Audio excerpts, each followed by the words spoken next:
first one is from Celine Drift. Why do you think most drivers want to move up to pro instead of setting out to win 3 in a row in pro spec or and being the James Dean of that series? If that question makes any sense. So what Celine Drift is asking, um, what's the appeal for you, for example, to go run Pro 1 over basically dominating a Pro Spec series to where maybe in Pro 1 you make only a couple like top 16s a year kind of thing? Like what to you is the advantage to doing something like that? I have my answers, but I'm curious to hear what yours are. So, if you didn't want to be or drive with the best in the world, you can say, or some of the best in the world, Right. why are you getting into FD in the first place? Is my question to your question. My Yeah. answer is because I want to drive with the best. I want to be known, and not only be known necessarily. I want to go when I die and I'm laying on my deathbed. I can look back and be like, okay, I did my goals exactly what I want to do since the day I started drifting, as I want to drive FD. Yeah. That was the goal.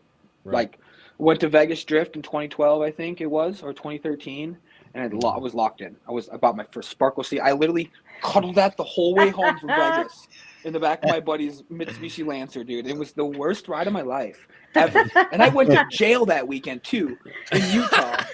It was so bad. It was horrible. It was horrible. I mean, it was great, but it was horrible.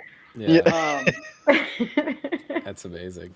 The answer to his question is being dominant in any series is great, but once you're so good at something, you want to move up to the next level and try to see if you can be better or if you're already the best, I guess. Right. Right. Exactly. But I think with progression, I want to learn from the better people higher up than me too. Yeah.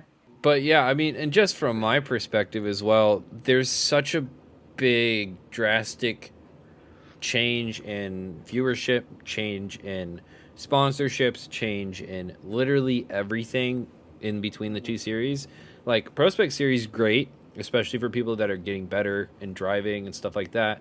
They get a chance to, like, go to these big events and get the experience. But, like, honestly, there is such a big change that I would always tell if a Prospect driver gets their license for Pro 1 and has the ability to run Pro 1, there is no reason that you wouldn't stay, in my opinion. Like, Yeah. and like, for example, the reason Dimitri ran all those years in Prospect was because he couldn't financially make Pro 1 work. So that's why he kept running Prospect.